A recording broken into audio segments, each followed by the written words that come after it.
ಬಾಗಲಕೋಟೆಯ ಲೋಕಸಭಾ ಚುನಾವಣೆ ಹಿನ್ನೆಲೆ ಬಿಜೆಪಿ ಪಕ್ಷದ ಅಭ್ಯರ್ಥಿಯಾಗಿ ಪಿಸಿ ಗದ್ದಿಗೌಡರ್ ಇಂದು ನಾಮಪತ್ರ ಸಲ್ಲಿಸಿದರು.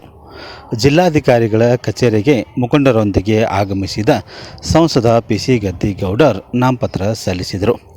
ಈ ಸಂದರ್ಭದಲ್ಲಿ ರಾಜ್ಯಸಭಾ ಸದಸ್ಯರಾದಂಥ ನಾರಾಯಣಸಾಬ್ ಬಾಣಿಗೆ, ವಿಧಾನ ಪರಿಷತ್ತಿನ ಸದಸ್ಯರಾದಂಥ PH ಪೂಜಾರ್, JDS ಪಕ್ಷದ ಜಿಲ್ಲಾಧ್ಯಕ್ಷರಾದಂಥ ಹನುಮಂತ್ ಮಾವಿನಮರದ್ ಹಾಗೂ ಶಾಸಕ ಸಿದ್ದು ಸೌದಿ ಅವರ ನೇತೃತ್ವದಲ್ಲಿ ಜಿಲ್ಲಾ ಚುನಾವಣೆ ಅಧಿಕಾರಿ ಹಾಗೂ ಜಿಲ್ಲಾಧಿಕಾರಿ ಶ್ರೀಮತಿ ಜಾನಕಿ KM ಅವರಿಗೆ ನಾಮಪತ್ರ ಸಲ್ಲಿಸಿದರು.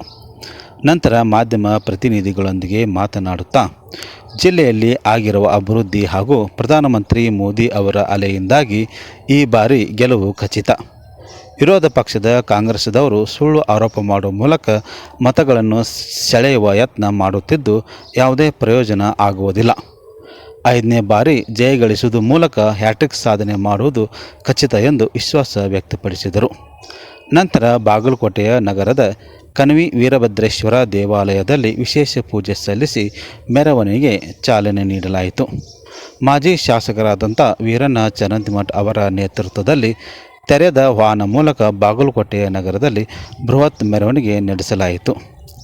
ಕಣವಿ ವೀರಭದ್ರೇಶ್ವರ ದೇವಾಲಯದಿಂದ ಪ್ರಮುಖ ರಸ್ತೆಯಲ್ಲಿ ಸಂಚಾರ ಮಾಡಿ ವಲ್ಲಭಭಾಯಿ ವೃತ್ತ, MG ರಸ್ತೆಯಿಂದ ಬಸವೇಶ್ವರ ವೃತ್ತದವರೆಗೆ ನಡೆಸಲಾಯಿತು. ಈ ಸಂದರ್ಭದಲ್ಲಿ ಹಾಲಿ ಮಾಜಿ ಶಾಸಕರು ಹಾಗೂ ಮಾಜಿ ಮುಖ್ಯಮಂತ್ರಿಗಳಾಗಿರುವಂಥ ಜಗದೀಶ್ ಶೆಟ್ಟರ್ ಸೇರಿದಂತೆ ಇತರ ಗಣ್ಯಮಾನ್ಯರು ಮುಖಂಡರು ಭಾಗವಹಿಸಿದ್ದರು. ಮೆರವಣಿಗೆಯಲ್ಲಿ ಸಂಸದರಾಗಿರುವಂಥ ಪಿಸಿ ಗದ್ದಿಗೌಡರ್ ಜನತೆಗೆ ಕೈ ಬೀಸುತ್ತಾ ಕಮಲದ ಚಿಹ್ನೆಗೆ ಮತದಾನ ಮಾಡುವಂತೆ ಮತದಾರರಿಗೆ ಮನವಿ ಸಲ್ಲಿಸಿದರು.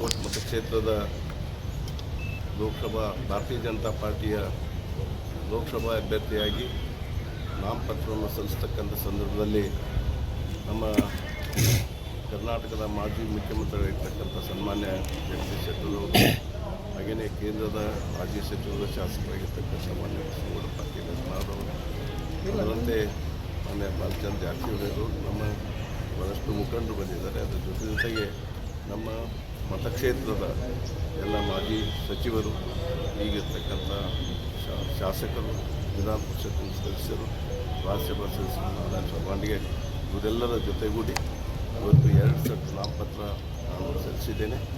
ಈ ಒಂದು ಸಂದರ್ಭದಲ್ಲಿ ಈಗಾಗಲೇ ನಾವು 15-20 ದಿವಸಗಳಿಂದ ಪ್ರಚಾರವನ್ನು ಪ್ರಾರಂಭ ಮಾಡಿ ಇವತ್ತು ಹಳ್ಳಿನಲ್ಲಿ, ಸಿಟಿನಲ್ಲಿ ಪ್ರತಿ ದಿವಸ ನಮ್ಮ ಭಾರತೀಯ ಜನತಾ ಪಾರ್ಟಿಯ ಮುಖಂಡರು, ಕಾರ್ಯಕರ್ತರು ಹಾಗೂ ನಾನು ಇವತ್ತು ಏನು ಪ್ರಚಾರ ಪ್ರಾರಂಭ ಮಾಡಿದ ದಿನದಿಂದ ಇವತ್ತಿನವರೆಗೂ ಕೂಡ ನಮಗೆ ಅತ್ಯಂತ ವಿಶ್ವಾಸ ಇದೆ. ಇವತ್ತು ನಮ್ಮ ಮುಂದಿನ ಚುನಾವಣೆಯಲ್ಲಿ ಜನ ನಮ್ಮ ಪರವಾಗಿ ಮತ ನೀಡ್ತಾರೆ.